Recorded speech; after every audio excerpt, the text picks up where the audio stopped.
The fence post had come loose again. Roy Hutchins spat into the red dust and dismounted from his horse, pulling tools from his saddlebag. 3 years on this frontier world, and he still wasn't used to how the wind ate through everything. Metal corroded faster here, wood dried and cracked within months. Even the modified cattle he raised seemed to age quicker under the harsh double suns. He hammered the post back into place, sweat running down his weathered face despite the cooling evening air. His ranch stretched for miles in every direction, empty except for the distant shapes of his herd.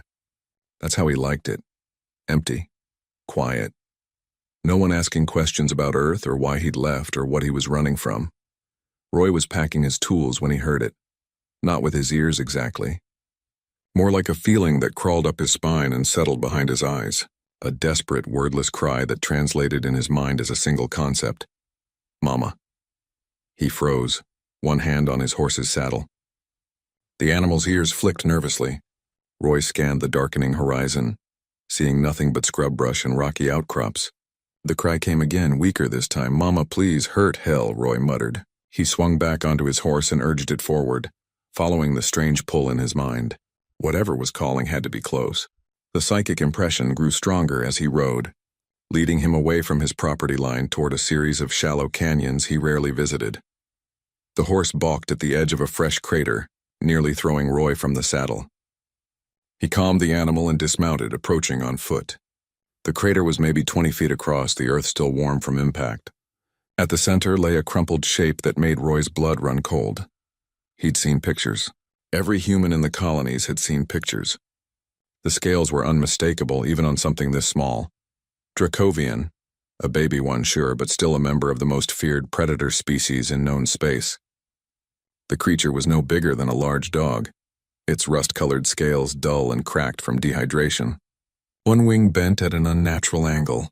As Roy approached, it raised its head weakly and fixed him with eyes that held far too much intelligence for something newborn. Mama, the thought whispered into his mind. Help, Mama? I ain't your mama, Roy said automatically, but his hands were already reaching for his canteen. The baby dragon tried to crawl toward him and collapsed. Roy could see deep scrapes along its belly where it had been dragged across rough ground. Burns on its feet from atmospheric entry. Someone had dropped this creature from orbit and left it to die. He should walk away. That was the smart choice. The legal choice. Dracovians had destroyed colonies, killed thousands. The Galactic Council had standing orders to eliminate them on sight. Any age, any circumstance. Helping one was probably treason. The baby dragon whimpered, a pitiful sound that didn't match the terrifying reputation of its species. It looked at Roy with those two smart eyes and projected simple images into his mind. Cold. Alone. Scared. Want Mama. Roy cursed under his breath and knelt beside the creature. He poured water carefully into its mouth, watching it swallow desperately. Up close, he could see how young it really was. Its scales still had the soft texture of infancy. Its claws were barely formed. Whatever this thing might become right now, it was just a baby that had been thrown away like trash. This is the dumbest thing I've ever done, Roy told it, stripping off his jacket. The dragon's body temperature was dropping fast as the desert night closed in. He wrapped the jacket around the small form, careful of the broken wing. The creature made a sound like a purr and pressed against his chest. Roy's horse wanted nothing to do with the dragon, so he walked back to his ranch, leading the animal with one hand and cradling the baby Dracovian in his other arm. Every step, he argued with himself. He could still dump it somewhere. Could call the authorities. Could do the sensible thing, but the creature had stopped crying. It rested against him with complete trust, its breathing evening out. When Roy looked down, he found it watching him with an expression that looked almost like hope. Mama found me, it seemed to say. Safe now. By the time Roy reached his small ranch house, he'd already made his decision. He carried the dragon inside and laid it gently on a pile of blankets near the heating unit. Its wing needed setting. He had medical supplies for his cattle that might work. The creature watched him gather materials, projecting calm curiosity rather than fear. You understand me, don't you? Roy asked as he prepared a splint. Not just words. You know what I'm thinking. The dragon tilted its head. An image flashed in Roy's mind. His own face overlaid with feelings of safety and warmth. It trusted him completely, saw him as protection. As family, Roy carefully straightened the broken wing and the dragon didn't fight him. It whimpered but stayed still, somehow knowing he was trying to help. He splinted the wing and wrapped it, then offered more water and some raw meat from his cold storage. The dragon ate with desperate hunger. As the night deepened, Roy sat on his floor watching the small creature finally sleep peacefully. He'd lost his wife and daughter 5 years ago to a transport accident, came to this empty world to forget, to be alone, to never feel responsible for another life again. Now he had a baby dragon curled up on his blankets, depending on him completely, a creature the entire galaxy wanted dead, a creature that could someday grow large enough to destroy his ranch with one swipe of its claws. But when it slept, it made soft chirping sounds. When it dreamed, Roy could feel gentle emotions drifting through the air. Contentment, gratitude, love. "Gonna call you Rusty," Roy said quietly, "on account of your color." The dragon's tail twitched in sleep and Roy felt a warm pulse of approval in his mind. It liked the name. Liked him. Had already decided he was family. Roy pulled a blanket over his own shoulders and leaned back against the wall. Tomorrow he'd figure out what to do. Tonight he'd just make sure the little thing survived until morning. That's all. Nothing more complicated than that. But as Rusty curled tighter into his nest of blankets, Roy felt something he hadn't felt in 5 long years. A reason to care what happened next. Rusty knocked over the water trough for the 3rd time that week.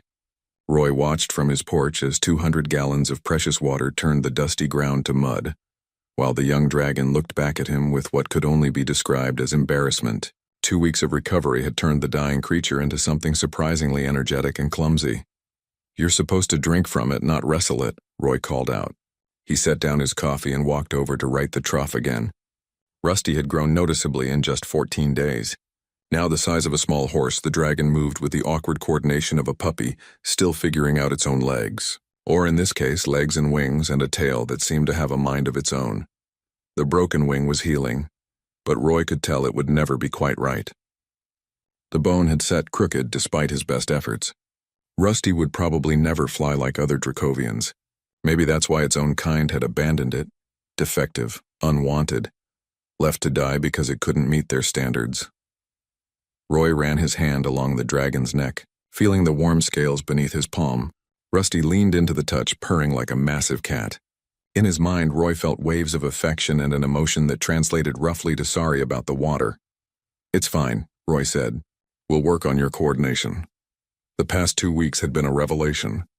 Rusty learned faster than any animal Roy had ever known. The dragon understood human speech now, even if it couldn't speak itself. It had figured out how to open doors with its claws. It knew which cattle were pregnant just by looking at them. And most impressively, it had started helping with ranch work. Roy watched as Rusty moved toward the cattle herd, which had been grazing too far toward the dangerous ravine lands. The dragon lowered its body and moved in smooth, controlled motions that came naturally. The cattle, which should have panicked at the sight of a predator, simply moved where Rusty guided them. The dragon projected feelings of calm and safety that even the animals could sense. "Good work," Roy said when Rusty returned.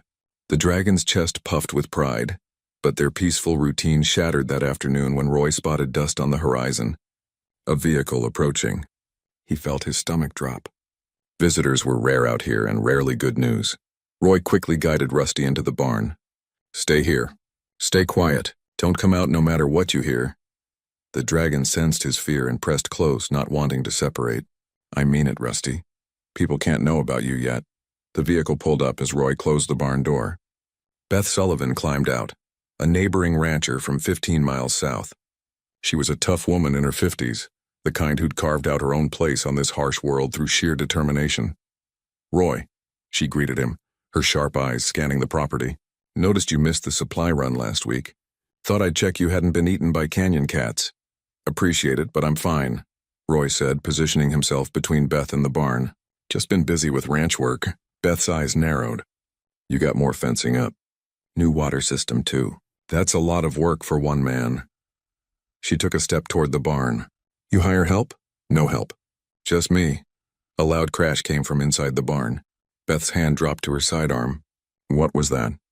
"Cattle got loose," Roy said quickly. "They're jumpy today." Another crash. Then a distinctly non-cattle sound. Something between a chirp and a growl. Beth drew her weapon and pushed past Roy before he could stop her. She kicked open the barn door, weapon raised. Rusty stood in the center of the barn, having knocked over a stack of feed bags. The dragon froze when it saw Beth, its eyes going wide. For a moment, nobody moved. Then Beth whispered, "Holy hell, that's a Dracovian." Roy stepped between them. "Beth, wait! Get away from it, Roy." Her voice was steady, but her hands shook. "Those things destroyed the Harrison colony. Killed 3,000 people. This one's a baby. It's not dangerous yet. They grow fast, Roy. In a few months, that thing will be able to tear apart buildings." Beth kept her weapon trained on Rusty. "I'm calling this in. I have to." Rusty made a soft sound, and Roy felt its terror washing through his mind. The dragon didn't understand the words, but it understood danger. It understood that the woman wanted to hurt it. Despite its size, despite its predator nature, Rusty moved behind Roy like a child hiding behind a parent. "Look at it," Roy said quietly. "Really look, Beth. Does that seem like a monster to you?" Beth's aim wavered. Rusty peeked out from behind Roy, its expression fearful but not aggressive. The dragon's emotions were so strong that even Beth could sense them. Fear, confusion, a desperate desire not to be hurt again. Its own kind dumped it to die. Roy continued. "Threw it from orbit because its wing won't heal right. I couldn't just leave it. The law says any Dracovian gets reported. Any age, any circumstances," but Beth's weapon lowered slightly. "Roy, they'll kill it. They'll probably arrest you too." "I know. Then why?" Beth holstered her weapon but kept her hand near it. "Why risk everything for something that could turn on you?" Roy didn't have a good answer. He just knew that when he looked at Rusty, he didn't see a monster. He saw a scared kid that had been abandoned. He saw something that trusted him completely and depended on him for survival. He saw the first thing in 5 years that had made him feel like his life mattered. "Come here, Rusty," Roy said gently. The dragon hesitated, then slowly approached, keeping Roy between itself and Beth. "Show her you're gentle." Rusty moved with careful, controlled steps. It lowered its head submissively and sat, making itself as small and non-threatening as possible. The dragon looked at Beth with intelligent eyes that held no malice, only hope that she might understand. Beth stared for a long moment. "This is insane." "I know. The marshal's coming next month. Standard inspection. He'll find it." "I know that too," Beth cursed under her breath. She looked at Roy, then at Rusty, then back at Roy. Finally, she sighed. "You got 1 month to figure something out. I won't report this now, but if that thing shows any sign of aggression, any sign at all, I'm calling it in immediately." Relief flooded through Roy. "Thank you, Beth." "Don't thank me. I'm probably making the biggest mistake of my life."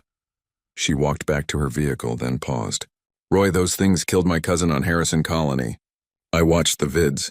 So understand this, I'm trusting you because I can see you care about it. But if you're wrong, if it turns, a lot of people will die. That weight's on you now." Roy watched her drive away, dust trailing behind her vehicle. He felt Rusty press against his leg, seeking comfort. The dragon knew something serious had happened, even if it didn't understand all the details. 1 month, Roy said quietly, running his hand over Rusty's scales. "We got 1 month to prove you're different." Rusty looked up at him with complete trust, and Roy felt the weight of Beth's words settle on his shoulders. He'd taken responsibility for a life again, for a creature that could become everything the galaxy feared. But when Rusty nuzzled against him, projecting feelings of love and family, Roy knew he'd make the same choice again. He just hoped it wouldn't get them both killed. Rain hammered against the roof of Roy's ranch house, a rare storm that would give his land a week of relief from the endless dust. Roy sat at his table, staring at a map of the canyon lands while Rusty dozed near the heating unit. The dragon was now bigger than any horse Roy had ever owned, its scales gleaming in the dim light. 6 months had passed since that first night, and the deadline Beth had warned about was here. Tomorrow, Colonial Marshal Diane Foster would arrive for her annual inspection of all frontier properties. She was thorough, professional, and had a reputation for following regulations to the letter. There was no way she'd miss a fully grown Dracovian living in Roy's barn. Roy had spent the last month preparing a shelter in the deep canyons 5 miles from his property. A cave system that would hide Rusty from aerial scans.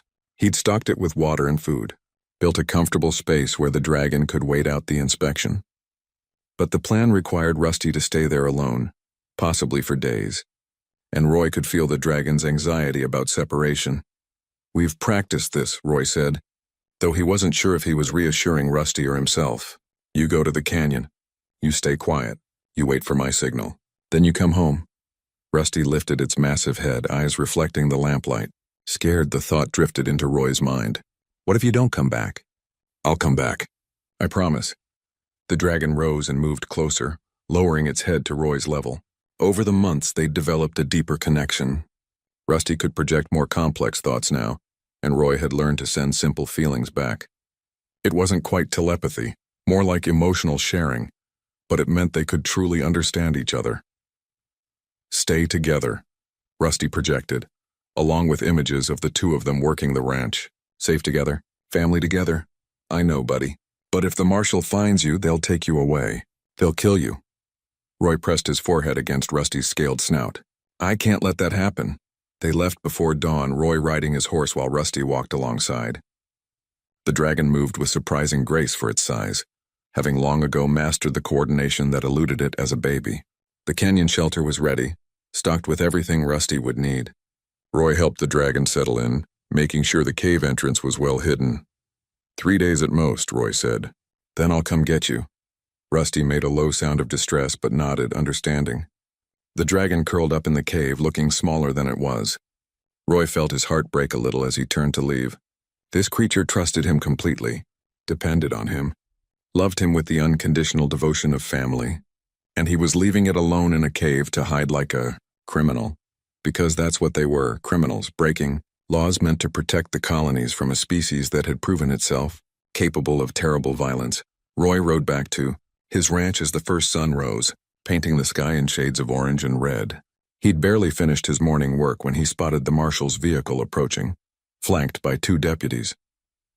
His pulse quickened, but he forced himself to appear calm. Just another inspection. Nothing unusual. Marshal Diane Foster was a woman in her 40s with iron-gray hair and eyes that missed nothing. She greeted Roy professionally and began her inspection, checking his permits, scanning his property lines, reviewing his cattle health records. Everything was in order. Roy began to think they might actually pull this off. Then the storm changed everything. Dark clouds rolled in faster than any weather system Roy had seen. Lightning split the sky, and within minutes the world was engulfed in a violent electrical storm. The marshal's scanner went haywire, picking up massive energy surges from the canyon lands. One of the deputies pointed to smoke rising in the distance. "Fire," Marshal Foster said grimly. "Lightning strike. It's spreading fast toward those canyons." Roy's blood turned to ice. Rusty was in those canyons. The fire would trap the dragon, and Rusty wouldn't know to run. Would wait for Roy's signal like a good, obedient child while the flames closed in. "I need to check on something," Roy said, already moving toward his horse. "Mr. Hutchins, that fire's dangerous. We should wait for containment crews." Roy didn't wait. He spurred his horse into a gallop, racing toward the growing wall of smoke. Behind him, he heard the marshal shouting orders to her deputies. Their vehicle followed, sirens blaring. The fire was worse than he'd feared. Flames consumed the dry brush, creating an inferno that roared like a living thing. Roy's horse refused to go further, panicking at the heat and smoke. He dismounted and ran on foot, pulling his shirt over his mouth and nose. "Rusty," he shouted into the flames. Through their connection, he felt the dragon's terror. Trapped, scared, calling for him. "I'm coming." "Stay where you are." He found the cave entrance blocked by burning debris. Through the smoke, he could see Rusty's massive form trying to push through, but the fire drove the dragon back. Without thinking, Roy grabbed a fallen branch and began clearing the burning wood, ignoring the pain as embers burned his hands and arms. "Come on," he yelled. "Rusty, push!" The dragon burst through the remaining debris, scales blackened with smoke. Rusty grabbed Roy's shirt in its teeth and pulled him away from the flames just as the cave entrance collapsed behind them. They stumbled into a cleared area, both coughing and singed. Roy looked up to find Marshal Foster and her 2 deputies standing 30 feet away, weapons drawn. They'd followed him. They'd seen everything. Behind them, their vehicle's headlights cut through the smoke, illuminating Roy and the massive Dracovian that stood protectively over him. For a moment, nobody moved.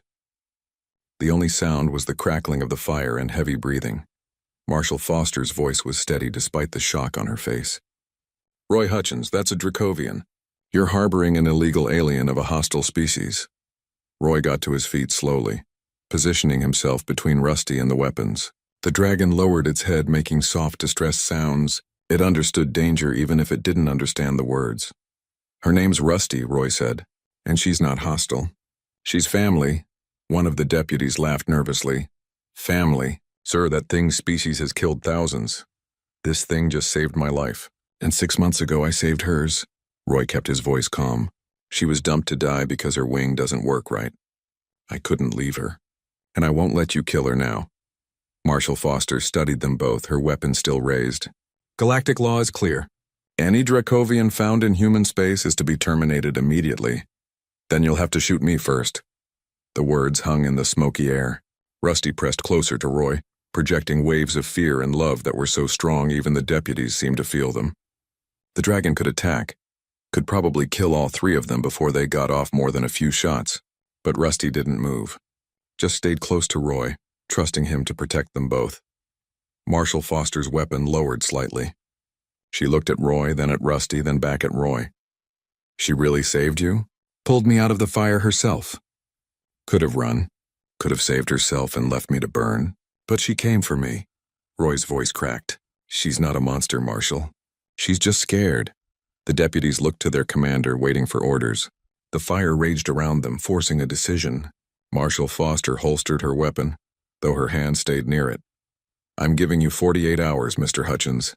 48 hours to convince me that Dragon won't become a threat. If you can't, I report this and she dies. Understand? Roy nodded, relief flooding through him. Thank you. Don't thank me yet. If I'm wrong about this, if she hurts anyone, it's on my conscience. The Marshal looked at Rusty, who met her gaze with intelligent, fearful eyes. You've got 2 days to prove she's different. Use them wisely. As they escorted Roy and Rusty away from the fire, Roy felt the dragon's confusion and relief. They were alive, together. But the real test was just beginning. Roy had 48 hours to prove that compassion wasn't weakness. That family wasn't defined by species. That the scared creature his galaxy called a monster deserved the same chance at life that anyone else got. He just hoped it would be enough time. Beth Sullivan's video went viral before Roy even knew she'd filmed it. She'd been documenting Rusty for weeks without telling him, capturing footage of the dragon gently herding cattle, carefully helping Roy repair fences, and playing with the ranch dogs like an oversized puppy. By the time Roy woke up on the first morning of his 48-hour deadline, the footage had been shared across every human colony in the sector. Marshal Foster arrived at dawn with her tablet showing the view counts. 2 million people have watched your dragon in the last 6 hours. The colonial government is getting flooded with messages.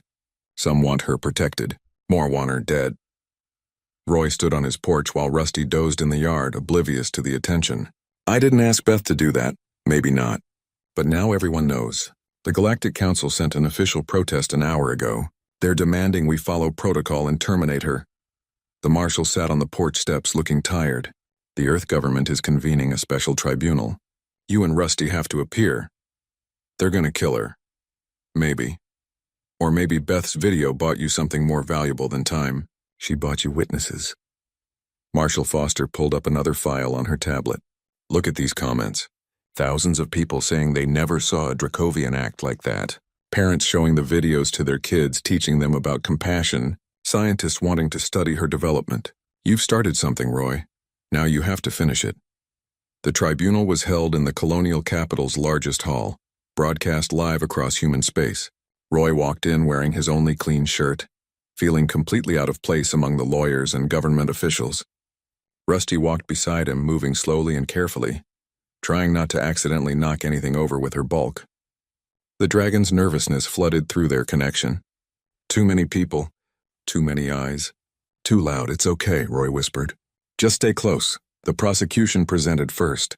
A stern woman in an expensive suit showed footage of Dracovian attacks on human colonies, ships burning, buildings collapsed, bodies recovered from the ruins. Roy felt Rusty flinch beside him as the images played. The dragon could sense the pain and death in those recordings, even if she didn't understand context. This is what Dracovians do, the prosecutor said. They destroy, they kill. And this tribunal is being asked to let one live among us because it currently acts docile. She turned to face Roy. Mr. Hutchins raised this creature from infancy. It sees him as family. But what happens in 5 years when it reaches full maturity? When its instincts take over? When it decides humans are prey instead of parents? The prosecutor pulled up genetic studies. Dracovians are biologically programmed for violence. Their brain structure rewards aggressive behavior. No amount of nurturing can override millions of years of evolution. Mr. Hutchins hasn't domesticated a monster. He's simply delayed the inevitable. Roy felt the room's mood shift. The prosecutor was winning. Even people who'd been moved by Beth's videos were nodding along. The science seemed clear. Dracovians were killers. Rusty was a Dracovian. Therefore, Rusty would eventually kill. When it was Roy's turn to speak, he stood at the podium feeling every one of his years. He wasn't a lawyer or a scientist, just a rancher who'd made a choice 6 months ago. But as he looked at Rusty sitting quietly in the corner, trying so hard to be good, he found his words. "I lost my family 5 years ago," Roy began. "Wife and daughter. Transport accident. I came out to the frontier because I couldn't stand being around people anymore. Couldn't stand caring about anything because caring hurt too much." He paused, gathering his thoughts. "Then I found Rusty dying in a crater. Her own kind had thrown her away. Left her to die alone and scared. And I couldn't do it. Couldn't just walk away from something that needed help even though I knew what she was." He gestured to Rusty. "Every day for 6 months I waited for her to turn violent. Waited for those instincts everyone talks about to kick in. But you know what happened instead?" She learned. She understood when I was sad and tried to comfort me. She figured out how to help with ranch work because she knew it made me happy. She became gentle because gentleness was what I showed her. The prosecutor interrupted. "Anecdotal evidence doesn't change biology, Mr. Hutchins." "Maybe not. But Rusty's wing never healed right. She can't fly like other Dracovians. Can't be what her species expects. They abandoned her because she was defective." Roy's voice grew stronger. "But maybe that defect is what saved her. Maybe because she couldn't be what Dracovians are supposed to be, she got to become something different, something better." He walked over to Rusty, placing his hand on her scaled head. "I'm not saying she's not dangerous. Anything this size and this strong is dangerous.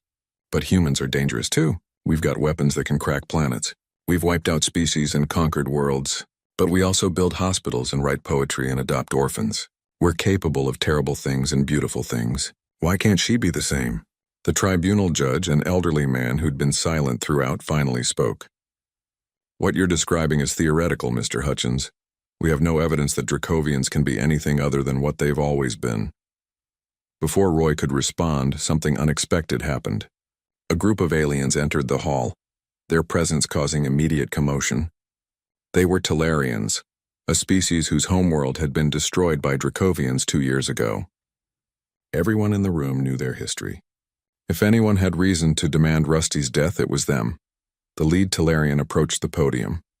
"We come to speak against the Dracovian," he said, and Roy's heart sank. But the alien continued. "We come to speak against judging a child for crimes committed by others. Against deciding someone's worth based on their species rather than their actions." The Talarian turned to face Rusty, and Roy felt the dragon's confusion. "My world burned. My family died. I have every reason to hate your kind." He paused, but hate didn't bring them back. Hate didn't rebuild our world. And hate won't prevent future violence if it teaches us to kill children for the crimes of adults. The room erupted in argument. Other aliens present protested. Human officials shouted for order. In the chaos, someone in the back of the room threw something. A protest sign or a piece of debris. Roy didn't see what it was. He only saw it flying toward Rusty. The dragon could have dodged, could have destroyed the attacker with one swipe. Instead, Rusty moved to shield Roy, taking the impact herself. The object shattered against her scales, and the room went silent. Rusty stood over Roy, not in aggression but in protection, making herself a barrier between him and any threat. The judge watched this display with careful eyes. "Stand down," he told Rusty. The dragon didn't understand the words, but she understood authority. Slowly, carefully, Rusty backed away from Roy and sat, lowering her head submissively despite every instinct probably screaming at her to protect her family. The tribunal deliberated for 3 hours, while Roy and Rusty waited in a small room. The dragon could sense Roy's stress and kept trying to comfort him, pressing her massive head against his shoulder and projecting feelings of loyalty and love. Win or lose, they had each other. That had to count for something. When they were called back, the room was packed with more people than before. News crews had arrived. The decision would be broadcast live across human and alien space alike. The judge looked exhausted. This tribunal has reached a decision regarding the Dracovian called Rusty. He paused, letting the tension build.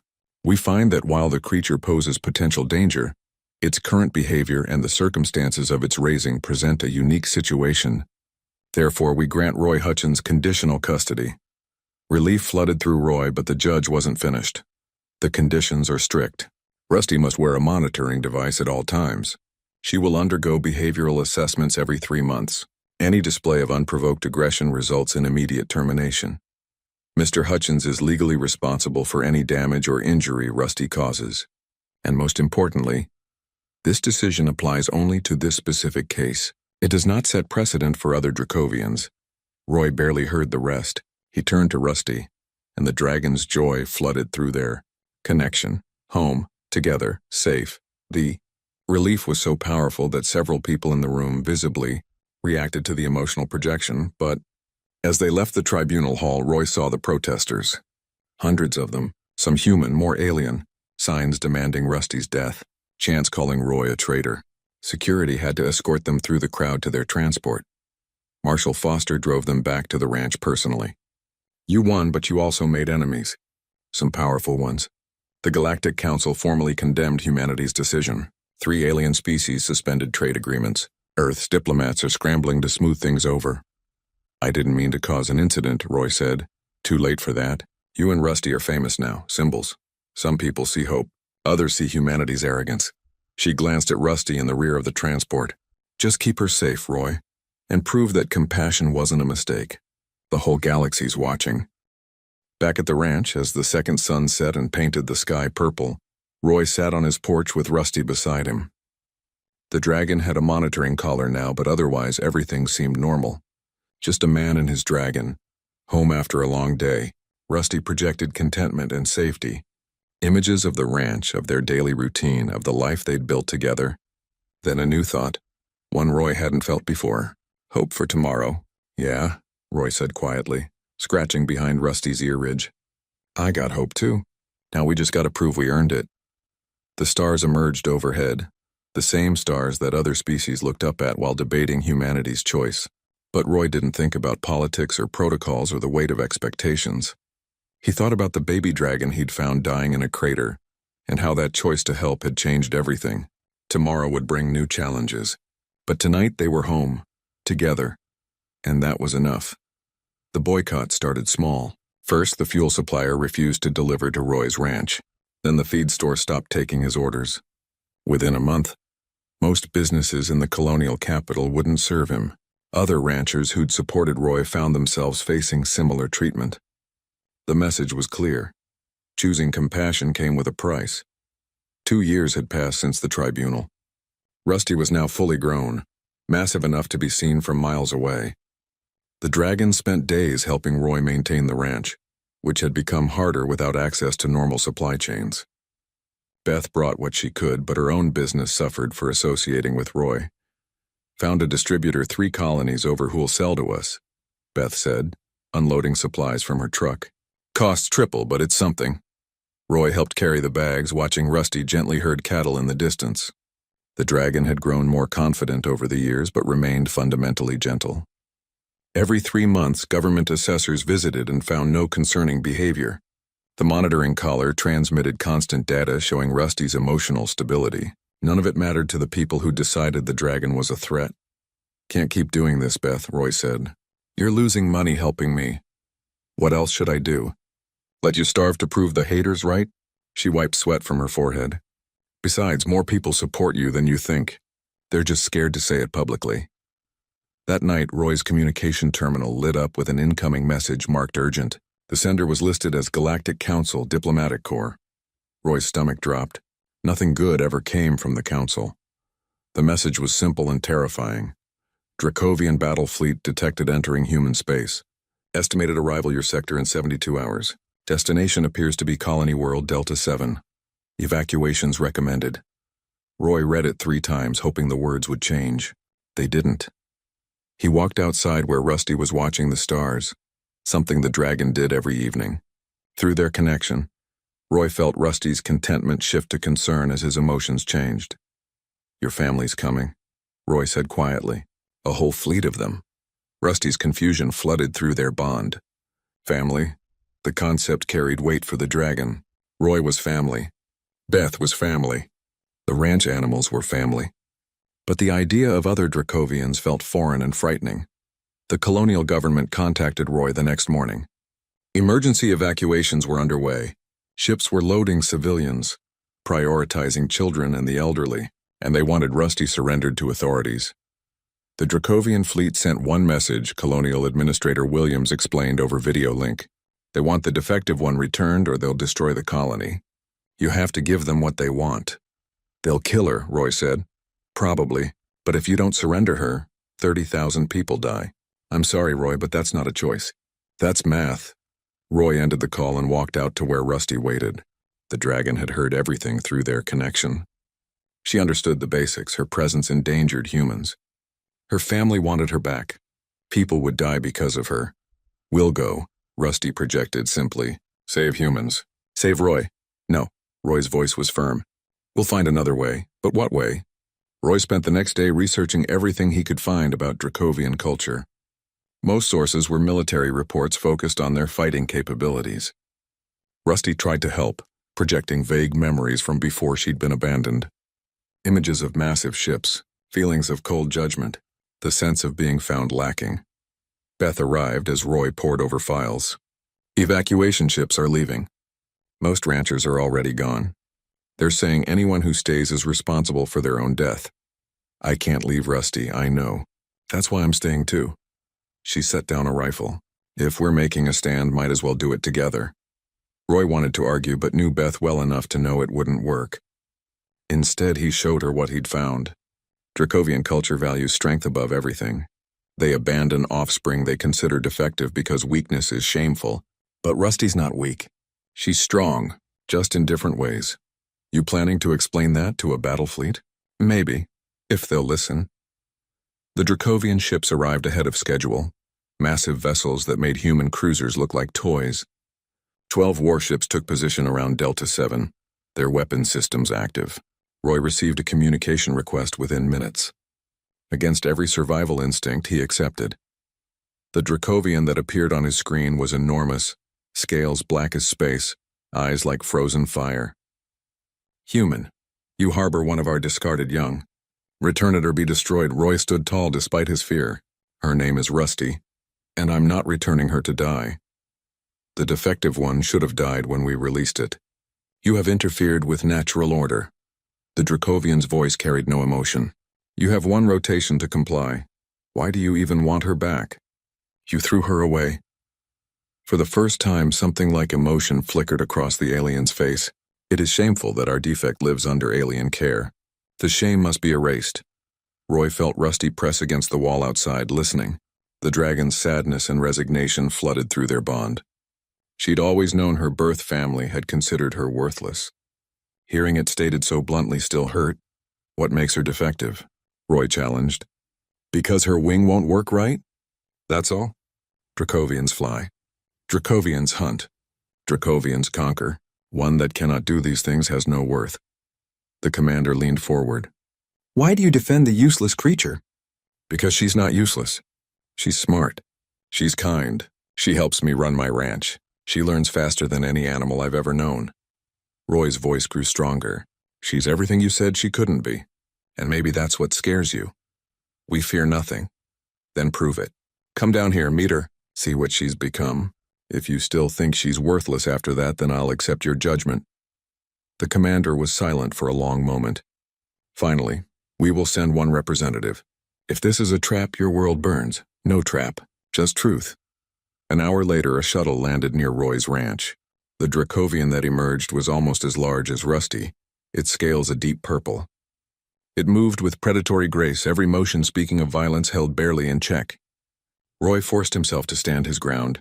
Rusty emerged from the barn slowly. The two Dracovians faced each other, and Roy felt waves of complex emotion from his dragon: fear, hope, anger. The desperate desire to be seen as valuable by her own kind. The purple Dracovian circled Rusty, examining her. The wing is malformed. Flight would be impossible. She doesn't need to fly to be valuable, Roy said. Show me. Over the next hour, Roy demonstrated everything Rusty could do. The dragon herded cattle with perfect precision, repaired a broken fence using her claws with delicate control, solved a complex puzzle Roy had built to prove her intelligence. Through it all, the purple Dracovian watched in silence. Finally, it spoke. The defect has skills. But these are not Dracovian skills. These are servant skills. Weak skills. Roy felt his temper rise. Weak? She can do things you probably can't. She understands human language. She anticipates problems before they happen. She shows more intelligence and control than any combat drone. Intelligence without violence is useless, is it? Roy pulled up footage on his tablet, showing news from across human space. Rusty's story has been seen by billions. Scientists are studying how environment shapes behavior. Philosophers are debating the nature of identity. Children are learning that different doesn't mean dangerous. He looked the alien in the eye. Your way creates soldiers. Our way created something your species has never had. A bridge between two peoples. The purple Dracovian moved closer to Rusty. You choose this life? You choose humans over your own kind? Rusty's response was immediate and clear. A telepathic projection strong enough that even the visiting Dracovian felt it. Images of Roy finding her dying. Memories of healing and care. Feelings of love and belonging. The ranch is home. And underneath it all, a deep fundamental truth. She chose family over biology. The visitor recoiled slightly. The defect thinks like prey, not predator. No, Roy said. She thinks like someone who was given a choice and made it. That's not weakness. That's strength. The Dracovian was silent for a long time. Finally, it turned back toward its shuttle. I will report what I have seen. The commander will decide. After the visitor left, Roy and Rusty waited. Beth joined them on the porch, rifle across her lap. The three of them watched the sky as the Dracovian fleet continued its orbit. Roy's communication terminal stayed dark. What do you think they'll do? Beth asked. I don't know. But whatever happens, we're not separating. Roy rested his hand on Rusty's head. The dragon had been quiet since the visitor left, processing the encounter. Through their bond, Roy felt confusion and sadness. Rusty's own kind still saw her as defective. Still saw kindness as weakness. Worth something? Rusty projected quietly. The thought tinged with uncertainty. Right? Worth everything, Roy assured her. To me, to Beth, to everyone who's been moved by your story. Your birth family's wrong about you. But as the hours passed with no word from the Dracovian fleet, Roy wondered if being right would be enough. The ships had enough firepower to glass the entire colony, 30,000 lives hanging in the balance, and all Roy could do was wait and hope that somewhere on that command ship, a Dracovian commander was learning the same lesson he'd learned 2 years ago, that the strongest thing any being can do is choose compassion over violence. The stars wheeled overhead, indifferent to the drama playing out below. And Roy held on to his dragon, his family, his choice, and waited for the galaxy to decide if love could ever be stronger than hate. Sunrise on the third day brought no answers, only the continued presence of 12 warships in orbit. Roy had spent the night on his porch, unable to sleep, while Rusty dozed fitfully nearby. Beth had finally gone home to check on her own ranch, promising to return before anything happened. The evacuation transports were long gone. Only a few stubborn colonists remained, and Roy couldn't blame those who'd left. His communication terminal chimed at dawn. Roy's hand shook as he accepted the call.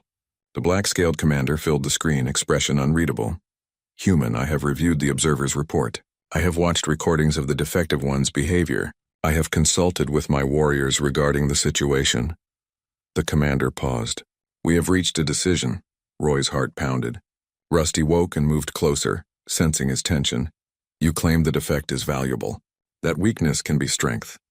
That our way is wrong. The commander's eyes burned with something Roy couldn't identify. I am that defect's parent. I personally threw it into space to die. It shamed me to have produced something so flawed. The words hit Roy like physical blows. He'd suspected, but having it confirmed made it real. This was Rusty's actual parent, the one who'd condemned her to death for the crime of being different. For 2 cycles, I have been forced to hear reports of my failure living among aliens. Forced to watch it perform servant tasks like trained livestock. The shame has been unbearable. The commander leaned forward. Now I will end that shame. I am coming to your world. I will face the defect, and I will judge whether it deserves to continue existing. The transmission ended before Roy could respond. Within the hour, a single Dracovian shuttle descended, landing in the open space in front of Roy's ranch house. The commander emerged, even more massive in person than on screen. Beside Roy, Rusty made a sound of pure distress. This was the one who'd abandoned her. The parent who decided she wasn't worth keeping.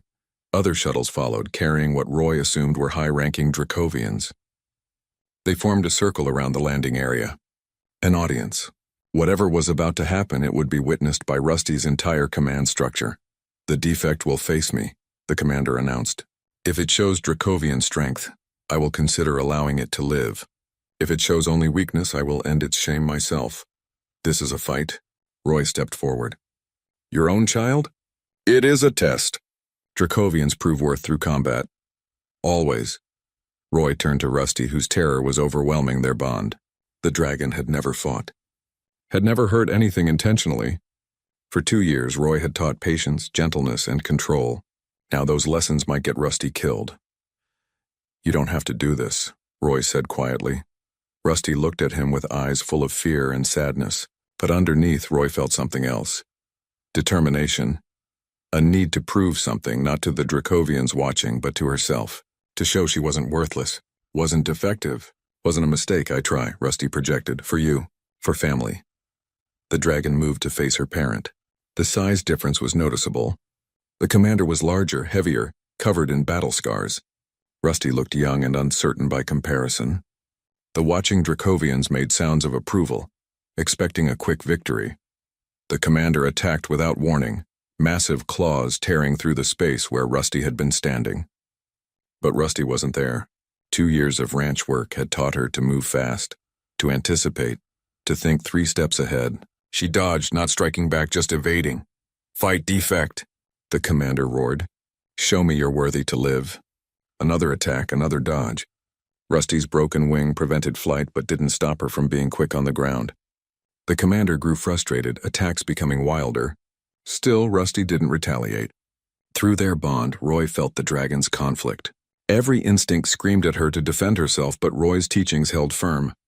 Violence wasn't the answer. There had to be another way. The commander caught Rusty with a tail sweep, sending the dragon tumbling. Before Rusty could rise, the massive Dracovian pinned her, claws at her throat.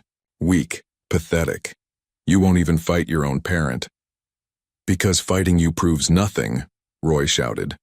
He ran forward despite the danger, positioning himself between the 2 dragons. Killing your own child proves nothing except that you're afraid. Afraid? The commander's voice dripped with contempt. Of what? Of being wrong. Your entire culture is built on strength through violence. But what if real strength is choosing not to fight? What if the strongest thing Rusty ever did was survive your abandonment and build something better? The commander could have killed Roy with one swipe. Instead, the Dracovian paused. You would die for the defect? She's not defective. She's evolved. She's what your species could become if you stopped throwing away anything that doesn't fit your narrow definition of strength. Beneath the commander, Rusty stirred. The dragon pushed against the claws holding her down, not to escape, but to protect Roy. Despite being pinned, despite facing the parent who'd condemned her to death, Rusty's only thought was keeping Roy safe. The commander felt it. Every Dracovian present felt it through Rusty's powerful telepathic projection. Complete unconditional love, willingness to die protecting family, strength that had nothing to do with violence and everything to do with bonds that couldn't be broken by fear or hatred. The commander released Rusty and stepped back. For a long moment, the massive Dracovian stared at its offspring. Then in a voice barely above a whisper, I threw you away because you couldn't fly. Couldn't hunt. Couldn't be what I expected. The commander's scales seemed to dim, but you became something I never imagined. Something I don't have words for in our language. Rusty stood slowly, moving to Roy's side. The dragon projected a simple question to her parent.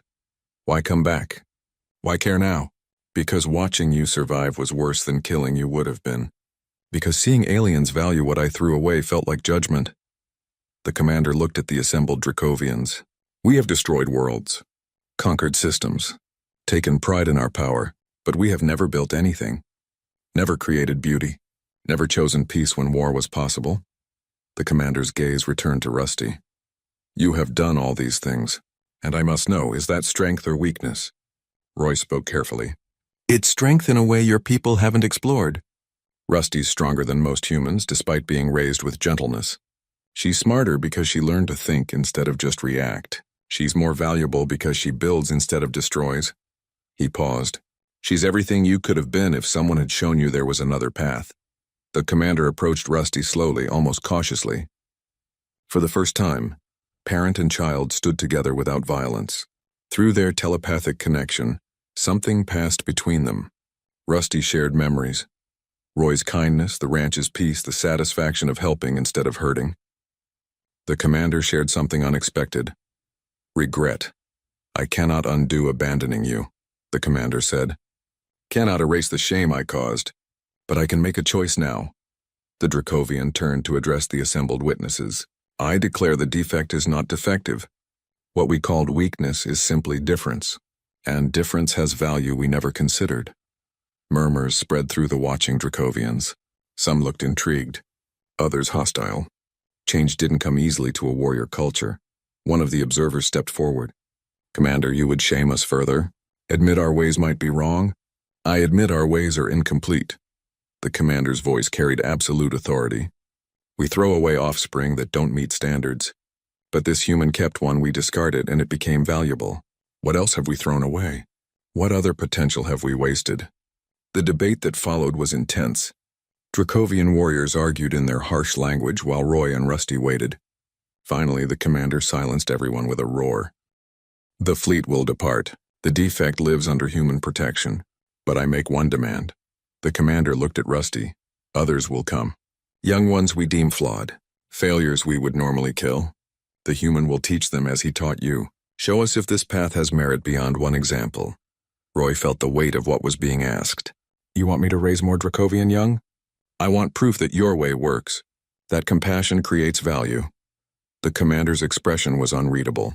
If you succeed, perhaps our people learn. If you fail, we will know strength through violence is the only path. It was a test, a challenge, and an opportunity. Roy looked at Rusty, who projected hope mixed with uncertainty. Could they do this? Could they show an entire warrior species that there was another way to measure worth? We'll do it, Roy said. But on one condition. The young ones come willingly and they're never forced back into your culture if they don't want to return. The commander considered this, then nodded once. Agreed. What they become is their choice, as it should have been for this one from the beginning. The Dracovian fleet departed that afternoon, leaving Roy and Rusty standing in the settling dust. Beth arrived minutes later, having watched everything from a distance. Did that just happen? She asked. Did you just agree to run a school for baby dragons? Roy laughed despite his exhaustion. Guess so. Over the following weeks, the story spread across both human and Dracovian space. Roy Hutchins, the cowboy who'd saved one abandoned dragon, had convinced a warrior species to reconsider their definition of strength. It wasn't a revolution. Most Dracovians still followed their old ways. But some began to question. Some began to wonder if the young ones they threw away might have value after all. The first new arrival came a month later.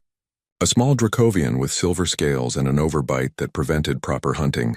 Her parents had contacted Roy themselves, asking if he might try with their offspring what he'd done with Rusty. More followed. Within a year, Roy's ranch had become home to 7 young Dracovians, each learning that worth came from who you chose to be, not what biology demanded. Rusty helped teach them, showing by example that strength and gentleness weren't opposites. That family could be chosen. That being different wasn't the same as being defective. The Galactic Council remained skeptical, but couldn't deny results. Young Dracovians raised on Roy's ranch showed intelligence and social skills unheard of in their species. They built things, created art, learned multiple languages, became bridges between cultures that had only known war. Roy stood on his porch one evening, watching 7 dragons of various sizes help with ranch work while Rusty supervised. The sunset painted everything in gold and purple, and through his bond with Rusty, Roy felt contentment so deep it brought tears to his eyes. "Never thought I'd end up here," he said to Beth, who'd stopped by with supplies, "running a ranch for dragons. Never thought the galaxy would change because a cowboy couldn't leave a baby to die." Beth smiled. "But here we are." Roy looked at Rusty, who met his gaze with eyes full of love and trust. The dragon had grown from a dying infant into a teacher, showing others that survival wasn't about being the strongest or fastest. It was about adapting, learning, building connections that made you stronger together than you ever could be alone. The stars emerged overhead, and somewhere among them, Dracovian parents were making new choices, wondering if their flawed offspring might become something valuable, questioning assumptions held for generations. One cowboy, one dragon, one choice to show compassion instead of walking away. Sometimes that's all it takes to change the galaxy.